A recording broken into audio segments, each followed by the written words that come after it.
So, let's get started with this video.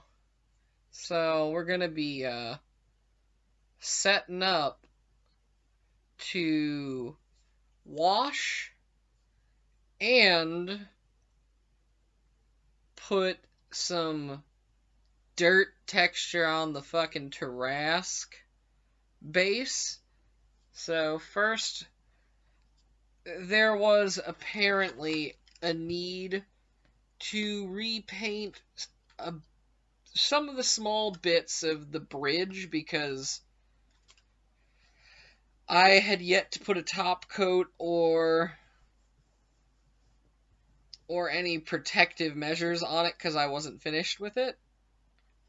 So lighting may have done a little bit of damage, the sunlight coming through the window, and temperature changes.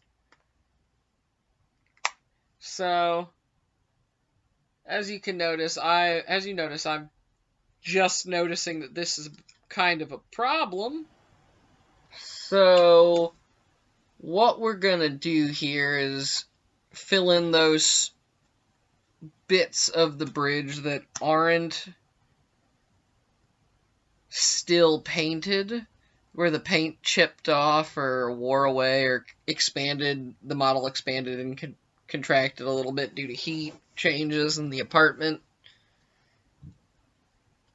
So I'm going to put some Stonewall Gray and some black paint from Vallejo Gray Game Color in my wet palette, which is vital if you're using nice paints. Get a wet palette.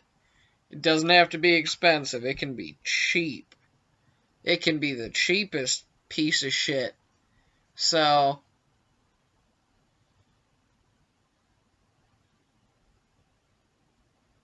what you see me doing there was like I dipped my brush in a little thinner to thin the paint a little bit. Now I'm mixing the lighter color, the gray, into the black because I'm going to lighten the black into a darker gray. If you try to darken the gray with the black paint, you're going to use too much. You're just going to use too much, and you're going to have to put more gray or white or whatever light color you're using in your wet palette and waste that paint. So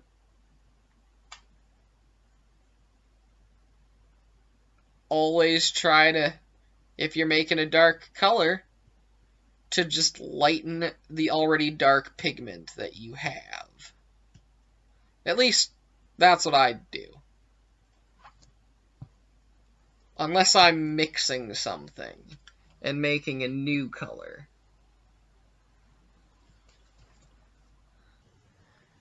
So one thing you always are going to want to have with you when you're painting is some paint remover and some paint thinner. And depending on what type of paint you want, you're going to want multiple different types of paint thinner. And you're also going to want some form of cloth or paper towel or something to clean your brushes off and dry them. To get the paint off of them. Because just swishing it around in the paint thinner or the paint remover and just pounding it into the bottom is going to ruin your bristles. So you want to just pull away, pull towards you, and slight motions with your brush, slight turning motions a little bit, kind of clean off your brush. Alright, so we're about to start in on some of the more interesting things.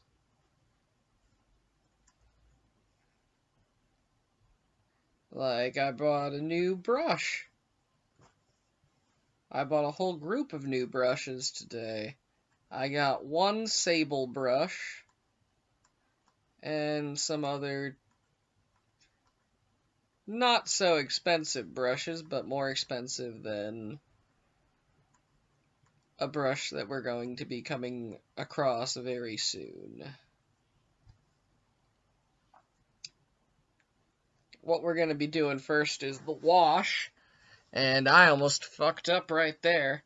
So first, you gotta shake your wash, because washes are water and ink.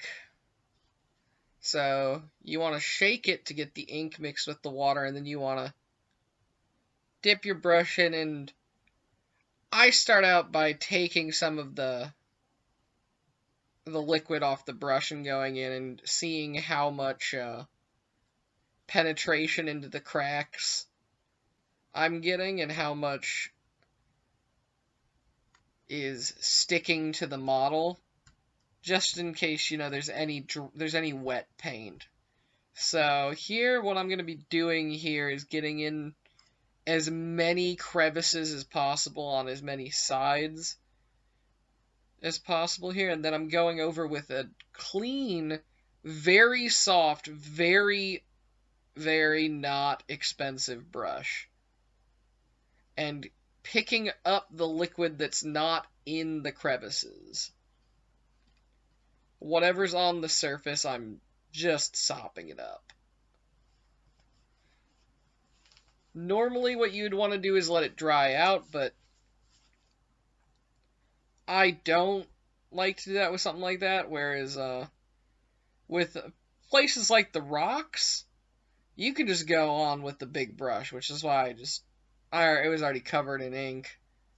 So I just decided to dunk it in and go and get the sides as well, because those are the liquid's going to drip down through there and actually come off the model if I let it.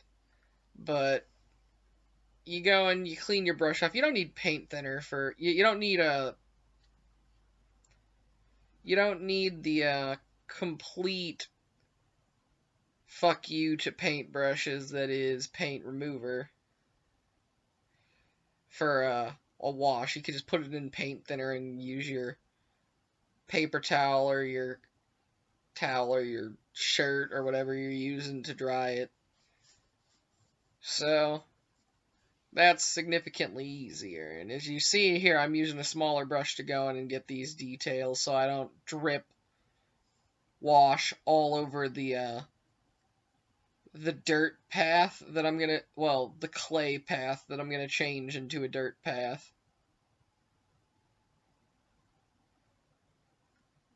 So here I am cleaning up again, which is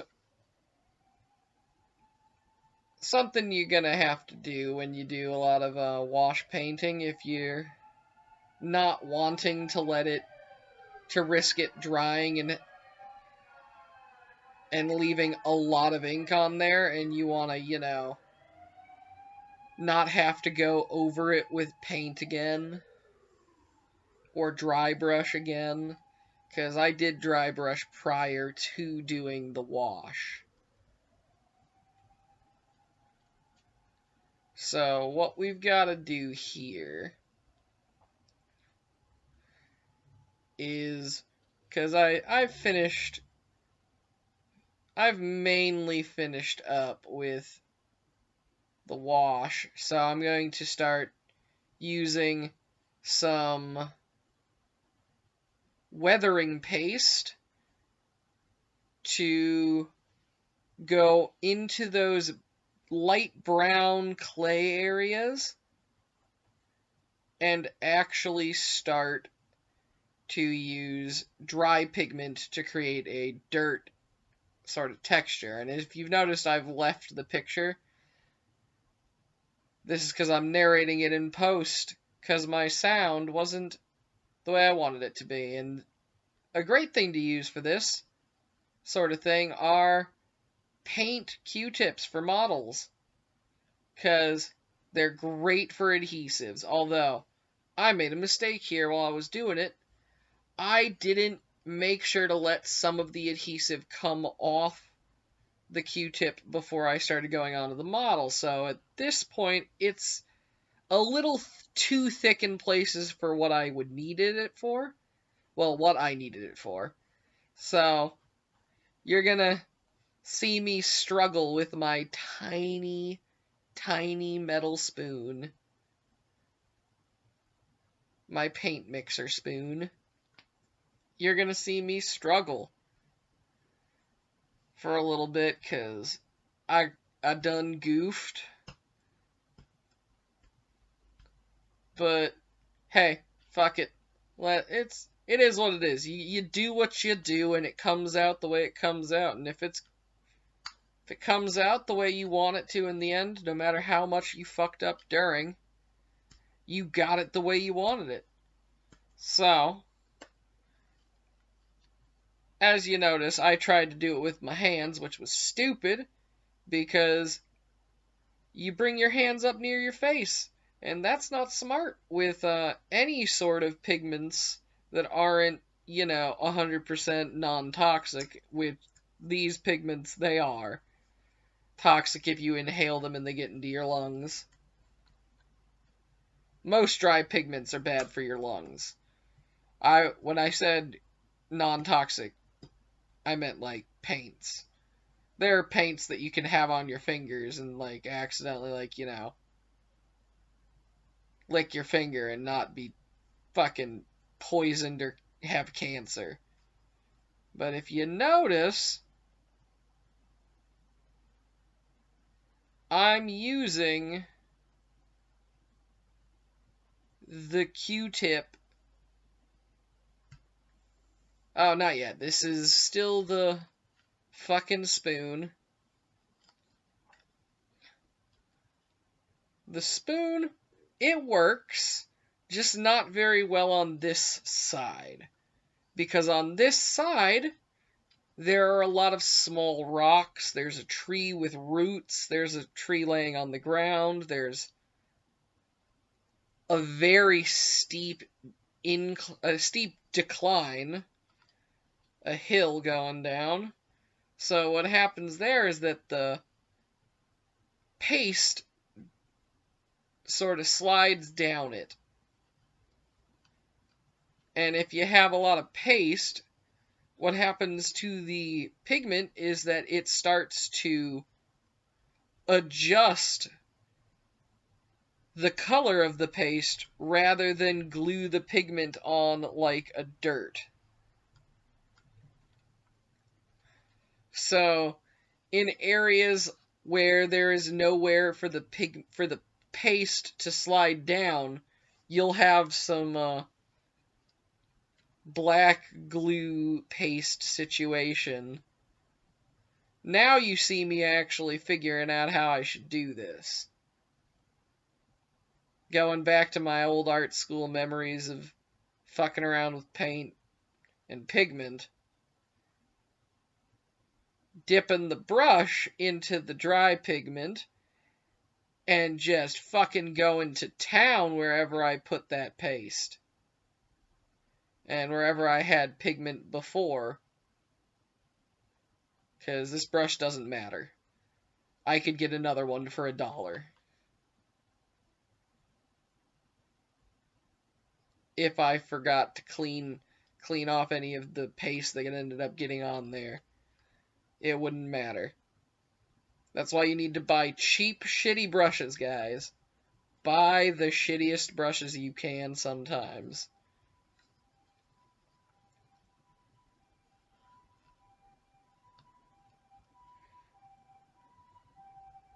Ah, yes, more spoon.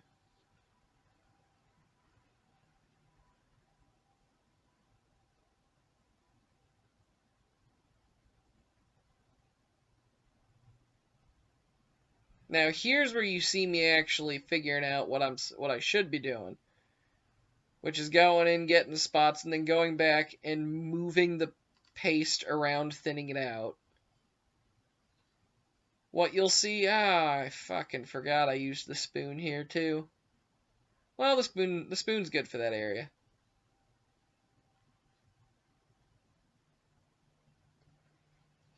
If you've noticed, anyone who's seen my regular video of me painting this son of a bitch, which is not currently on this YouTube page yet, as of February 23rd, 2021. So, if you've seen that one, that paint job took me a decent chunk of time, like 40 minutes.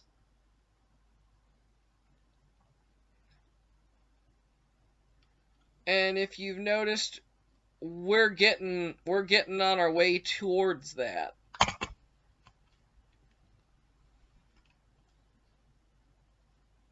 Just in dry pigment and glue and washing, the wash took like 4 or 5 minutes, like 6 minutes maybe at the most.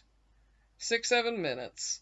Washing, it is the trickiest son of a bitch that you'll ever do, because it is the quickest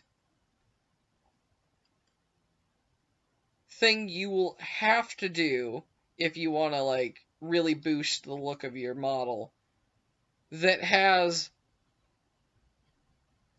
the most impact on the look of the model in the short term to you. It looks like the littlest amount of work gives you what would have taken you hours with a regular selection of paints. But then you realize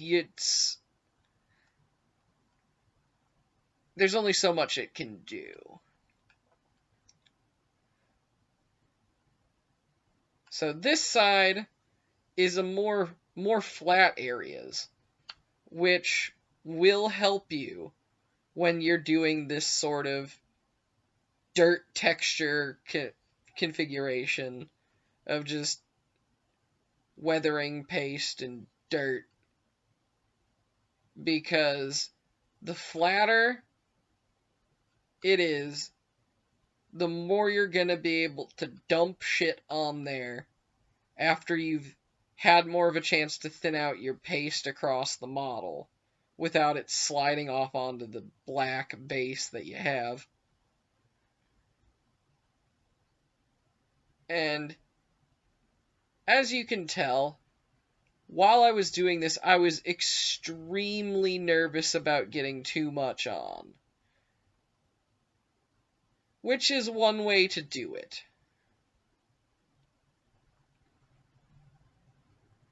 You may ask why I am going in and then dragging my spoon across it, because with these sorts of pigments, they will bunch up. Like cinnamon, or sugar, or salt.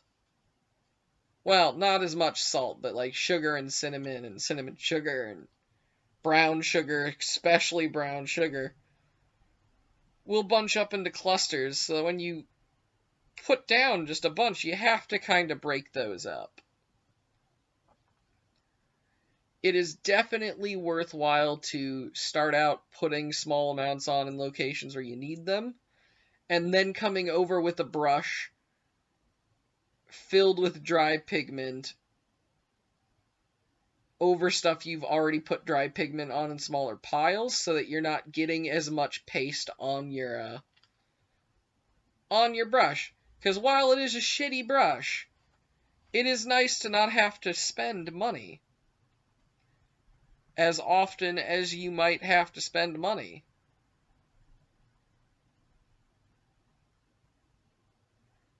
If you're just fucking up your brushes. Now, if you've noticed, there is a lot of fucking pigment on that cardboard, which is why you don't want to do this straight onto a table or on your fucking bed like I did my other video. So, definitely do this sort of thing on something.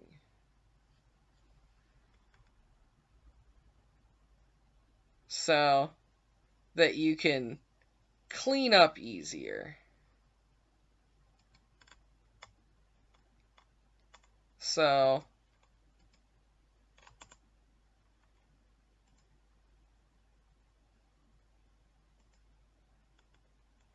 what you're gonna want to do is when you start to notice that your stuff, there's a lot on there, do what I'm doing here and just kind of like see if you can knock some of it off. And if you noticed, I'm not caring about the bottom side of the model, the base, because there's no adhesive on there. So I would just go over it later and use a clean, rougher brush to knock off any dust, any pigment on the bottom side.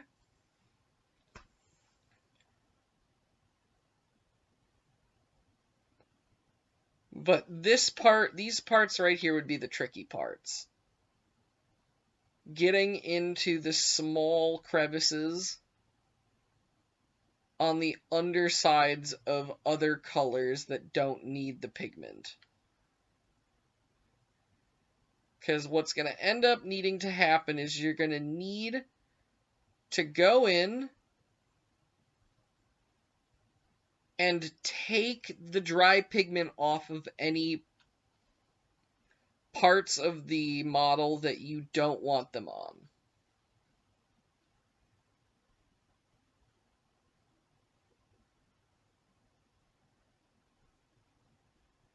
Which is going to be, in my case here, there are quite a few areas that I need to get pigment off of. There I go again, blowing pigment off of it. Don't do what I do what I say. So, sorry that it's not happening on camera, but I need to be able to be up close, bring it up to my face to be able to see the small bits that I'm using the cloth to nick off the dry pigment. In future videos, I will adjust the camera for this part of the activity.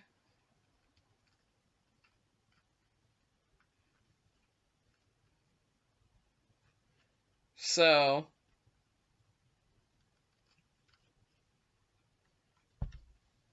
while we're watching me do this off camera because I'm a piece of shit,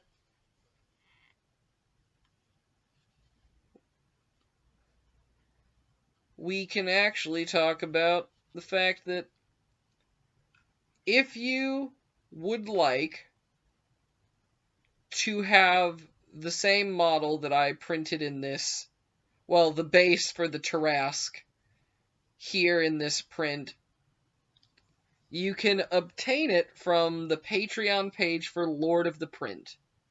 It is currently in their welcome pack. So, if you patronize them for maybe $10 for the month, you'll get access to this Tarrasque among a couple of dragons. Currently, they have a bone dragon. Well, it's a Draco Lich. A bone Draco Lich. A bunch of vampiric bat dragons and other cool shit that's going on right now with them, as well as their welcome pack, which has a copper dragon and a bronze dragon.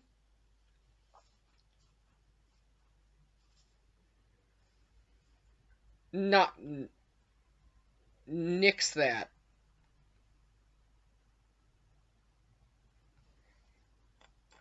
It has an orc bust, a Tarrasque, a treant,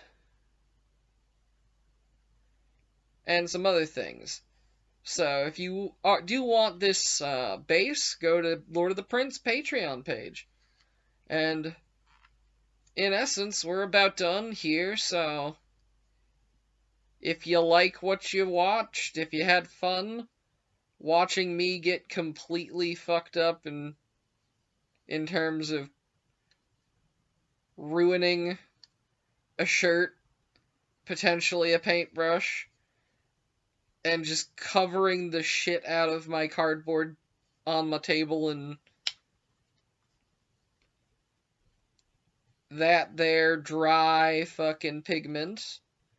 And oh look, it's a shitty brush. That's how little you have to spend on a brush for that. So we're gonna get everything cleaned up so that we can show you guys, well, so that I can show you guys, gals, theys, aliens, predators,